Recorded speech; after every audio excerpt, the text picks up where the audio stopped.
lórí ìtọ̀ ṣúgà náà ni mo tún padà sí. Àìsàn ìtọ̀ ṣúgà ó ti wá di tọ́rọ́ tó fún kálé tó fún kádè tó káàkiri, tó ń da tọkùnrin tóbìnrin tọmọdé tàgbà láàmú. Tẹ́ ẹ bá rí tibí ìtọ̀ ṣúgà, bẹ́ẹ̀ rí tọ̀hún ìtọ̀ ṣúgà. Ìtọ̀ ṣúgà, ṣé ẹ rí ìtọ̀ ṣúgà yìí ó burú jáì tó jẹ́ wípé a máa bàgọ́ ara jẹ́, a sì máa sọ alágbára di ọ̀lẹ. A máa sọ alágbára di ọ̀lẹ. Èyí ń ìtọ̀ ṣúgà yìí. Tí a bá ń sọ nípa ìtọ̀ ṣúgà, ọ̀pọ̀lọpọ̀ ò mọ̀ wípé nínú àgọ́ ara ohun kan ń bẹ nínú àgọ́ ara tí àwọn olóyìnbó ń pè ní pancreas. Pancreas, wípé Yorùbá máa pè ní àmọ́. Àmọ́ nínú àgọ́ ara níbẹ̀. A kàn ń gbọ́ ìtọ̀ ṣúgà, ìtọ̀ ṣúgà. Kí ló ṣokùnfà ìtọ̀ ṣúgà? Kí ló dé tí ìtọ̀ ṣúgà fi ń ṣẹlẹ̀ lágọ̀ọ́ ara? Òun ni mo gbẹ́nu lé pé nǹkan kan ń bẹ nínú ara tí àwọn olóyìnbó ń pè ní pancreas. Òun ni Yorùbá ń pè ní àmọ́. Ṣé ẹ rí pancreas tí Yorùbá ń pè ní àmọ́ yìí? Òun ni ó ń fún wa ní nǹkan tí à ń pè ní insulin. Àwọn olóyìnbó ń pè ní insulin. Insulin. Ṣé ẹ rí ohun tí à ń pè ní insulin yìí? Òun ló máa ń jáde láti inú pancreas àmọ́. Àmọ́ ló ń gbé jáde. Àmọ́ tí a mọ̀ sí pancreas yìí lédè òyìnbó, òun ló ń gbé insulin jáde. Ẹ bá mi fọkàn bá lọ. Kí ni iṣẹ́ insulin? Kí ni ìwúlò insulin nínú àgọ́ ara? Ẹ má gbàgbé pé mo sọ wípé pancreas tí a mọ̀ sí àmọ́ yìí, òun ló ń gbé insulin jáde. Insulin, iṣẹ́ tiẹ̀ ni wípé òun ni ó ń regulate sugar ní àgọ́ ara. Ẹ mọ̀ wípé gbogbo ohun tá ń jẹ pátá sugar ni. Insulin òun ló ń regulate ẹ̀ tó fi jẹ́ wípé kò ní pọ̀ jù, bẹ́ẹ̀ ni kò ní kéré jù, yóò wà ní dèédé tí ò bára ṣiṣẹ́. Insulin. Ṣé ẹ tún rí iṣẹ́ insulin? Òun náà ló tún fún wa ní glucose lágọ̀ọ́ ara tí ó máa ṣe ní ìwọ̀ntúnwọ̀nsì, tó máa jẹ́ dèédé ohun tí ara fẹ́. Kò ní pọ̀ jù, bẹ́ẹ̀ sì ni kò ní kéré sí. Ṣé ẹ rí pé iṣẹ́ insulin yìí lágọ̀ọ́ ara ó pọ̀? Tí ò bá sí insulin, èèyàn mélòó ló jẹ oúnjẹ balanced diet láyé tá a wà yìí? Ṣé ẹni tó jẹ ẹ̀bà láàárọ̀, ẹ̀bà lọ́sàn-án, ẹ̀bà lálẹ́? Àbí ẹni tó jẹ ráìsì láàárọ̀ tó mu gàrí lọ́sàn-án tó tún padà jẹ ẹ̀bà lálẹ́?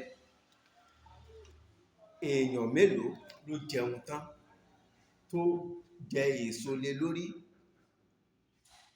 Àbí tó jẹun tán tó mu ọsàn, apple, èso tí ó máa jẹ́ kí ó digest? Èèyàn mélòó? Kí ló kún ní kálukú ń bá kiri? Kò sẹ́ni tó ń jẹ quality mọ́, quantity everybody wá. Kínú ṣá ti kún, kínú ti kún. Insulin yìí òun ló regulate ẹ̀. Òun ló regulate ẹ̀ tí kìí jẹ́ kí sugar kó pọ̀ jù. Òun náà ló sì ń produce glucose lára. Ẹ mọ̀ bá mi ká lọ. Ṣé ẹ ti wá rí? Tí pancreas kò bá ṣiṣẹ́ mọ́, tàbí kò ṣiṣẹ́ dáadáa, òun ló jẹ́ kí ìtọ̀ ṣúgà kó wáyé. Ẹ mọ̀ wípé pancreas tí ó produce insulin jáde tó bá ti dẹnu kọ́lẹ̀ tí ò ṣiṣẹ́, insulin tó ń regulate ṣúgà ní àgọ́ ara tí kìí jẹ́ kó pọ̀ jù kó kéré jù kò ní ríṣẹ́ ṣe. Ẹ ti mọ̀ wípé iṣẹ́ insulin yìí á dẹnúlẹ̀, á pọ̀ jù, ṣúgà á pọ̀ àbí kó low jù, èyí ń náà ń pè ní ìtọ̀ ṣúgà. Ibi tí ìtọ̀ ṣúgà ti ń wáyé nù. Pancreas tí ó bá ti dẹnu kọ́lẹ̀ tí ò ṣiṣẹ́ déédéé mọ́, ṣé ẹ mọ̀ wípé inú pancreas ni insulin ti ń jáde. Ohun tí ń gbé insulin tó ń regulate ṣúgà tí ò kí ń jẹ́ kó pọ̀ kó kéré jù, tí ò ṣiṣẹ́ mọ́. Ẹ sì mọ̀ pé insulin yìí ló ń produce glucose sára ní déédéé ohun tí ara fẹ́, tí kìí pọ̀ jù bẹ́ẹ̀ tí kìí kéré jù. Ṣùgbọ́n tí pancreas ò bá ti ṣiṣẹ́ mọ́, ẹ̀yin èèyàn mi, ìtọ̀ ṣúgà dé nù, àìsàn yìí dé. Ìwọ tí o bá ti wá ní ìtọ̀ ṣúgà tó ti lọ ṣàyẹ̀wò tó rí wípé ìtọ̀ ṣúgà ti dé, ó ti mọ̀ wípé founder tí ń jẹ́ pancreas ó ti dẹnu kọ́lẹ̀, ó ti bàjẹ́ nù. Ó dáa, báwo la ṣe wá fẹ́ cure ìtọ̀ ṣúgà? Ọ̀pọ̀ a máa sáré ìtọ̀ ṣúgà, ṣùgbọ́n àtúnṣe fún pancreas ọ̀pọ̀ ò mọ̀. A máa sọ̀rọ̀ lórí yẹn lọ́jọ́ míì, ọ̀rọ̀ ọjọ́ míì ni, àlàyé ń bọ̀ lórí ẹ̀. Báwo la ṣe lè ṣe ìtọ́jú pancreas ìyíhun àmọ́ tí insulin jáde láti inú ẹ̀? A máa sọ̀rọ̀ lórí ẹ̀ lọ́jọ́ míì, ṣùgbọ́n ibi tá ń lọ rèé. Tí o bá ti wá ní ìtọ̀ ṣúgà, kí lo lè fi wò ó? Àwọn èròjà wo ló lè kó pọ̀ tí yóò di odidi, tí ó di ohun tí ó jẹ́ wípé yóò bá ọ lé àìsàn náà lọ?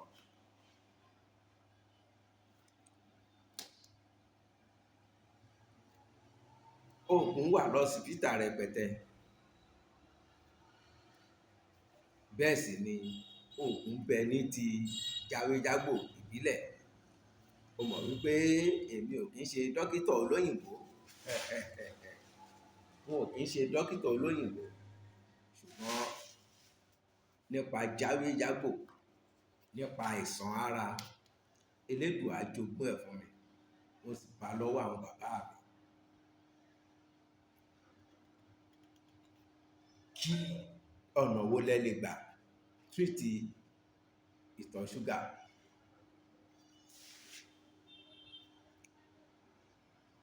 Tí ó bá jẹ́ wípé ẹ̀yin ti ń bá mi bọ̀ tipẹ́ tá a ti jọ wà lórí ètò yìí, ẹ ti mọ̀ wípé oríṣiríṣi tewétegbò ni mo ti fílẹ̀ fún ìtọ̀ ṣúgà, bá ṣe lè gbógun ti ìtọ̀ ṣúgà. Ìwọ náà lọ ṣe research, lọ make research, kí o mọ nǹkan tí wọ́n ń pè ní insulin.